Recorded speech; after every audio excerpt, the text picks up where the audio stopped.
And the priestess spoke again and said, "Speak to us of reason and passion."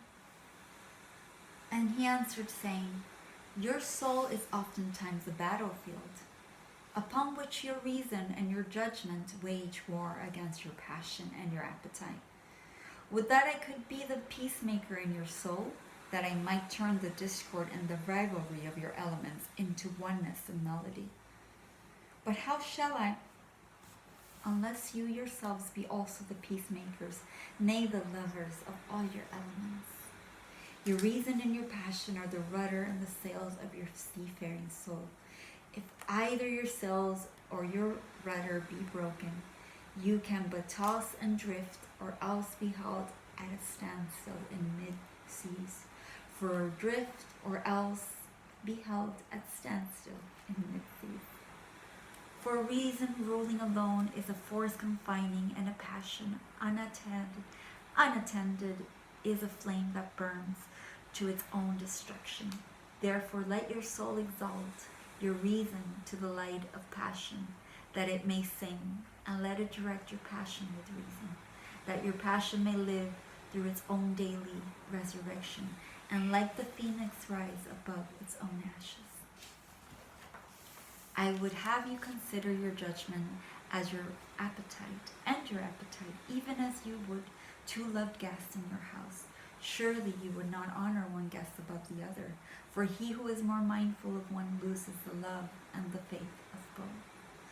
Among the hills, when you sit in the cool shade of the white poplars, sharing the peace and serenity of distant fields and meadows, then let your heart say in silence, God rests in reason. And when the storm comes and mighty wind shakes the forest, and thunder and lightning proclaim the majesty of the sky, then let your heart say in awe, God moves in passion. And since you are breath in God's sphere and a leaf in God's forest, you too shall rest in reason and move in passion. And a woman spoke, saying, Tell us of pain. And he said, Your pain is the breaking of the shell that encloses your understanding. Even as the stone of the fruit must break, that its heart may stand in the sun, so must you know pain. And could you keep your heart in wonder at the daily miracles of your life, your pain would not seem less wondrous than your joy. And would you accept the seasons of your heart even as you have always accepted the seasons that pass over your fields? And you would watch with serenity through the winters of your grief. Much of your pain is self-chosen. It is the bitter poison by which the physician within you heals your sick self. Therefore trust the physician and drink his remedy in silence and tranquility. For his hand, though heavy and hard, is guided by the tender hand of the unseen. And the cup he brings, though it burn your lips, has been fashioned of the clay which the potter has moistened with his own sacred tears.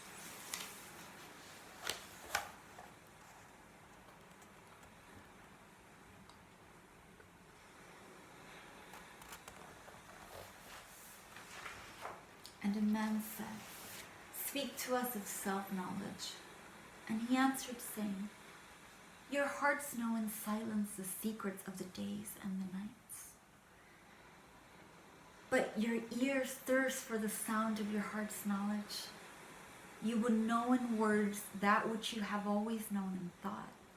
You would touch with your fingers the naked body of your dreams. And it is well you should.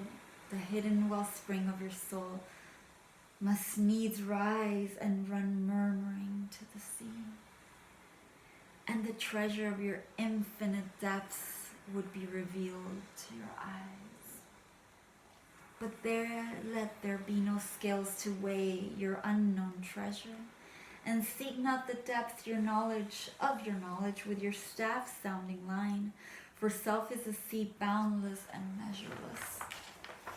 Say not, I have found the truth, but rather, I have found a truth. Say not, I have found the path of the soul. Say rather, I have met the soul walking upon my path. For the soul walks upon all paths. The soul walks upon not a line, neither does it grow like a reed, for the soul unfolds itself like a lotus of countless petals.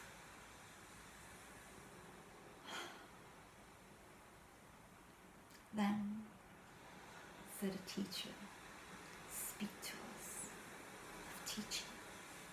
And he said, no man can reveal to you aught but that which already lies half asleep in the dawning of your knowledge. The teacher who walks in the shadow of the temple among his followers gives not of his wisdom, but rather his faith and his lovingness.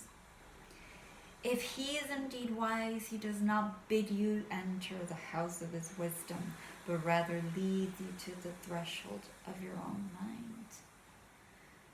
The astronomer may speak to you of his understanding of space, but he cannot give you his understanding.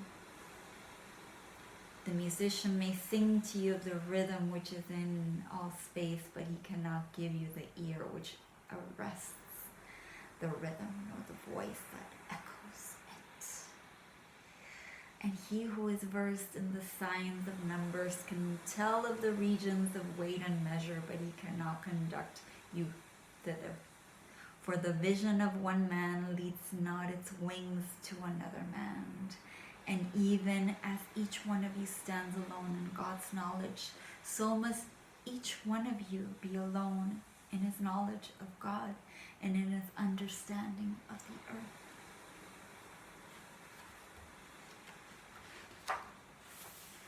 And a youth said, speak to us of friendship.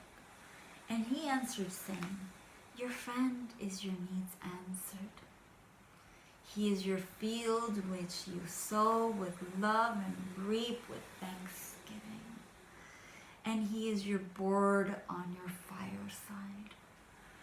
For you come to him with your hunger and you seek him for peace. When your friend speaks his mind, you fear not the nay in your own mind, nor do you withhold the a. And when he is silent, your heart ceases not to listen to his heart.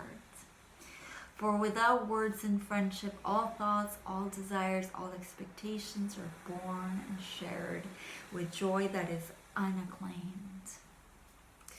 When you part from your friend, you grieve not, for that which you love most in him may be clearer in his absence, as the mountain to the climber is clearer from the plain. Let there be no purpose in friendship save the deepening of the spirit. For love that seeks aught but the disclosure of its own mystery is not love but a nest cast forth, and only the unprofitable is caught. And let your best be for your friend. If he must know the ebb of your tide, let him know its flood also.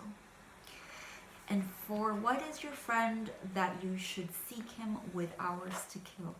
Seek him always with hours to live, for it is his to fill your need, but not your emptiness. And in the sweetness of friendship, let there be laughter and sharing of pleasures. For in the dew of the little things, the heart finds its morning and is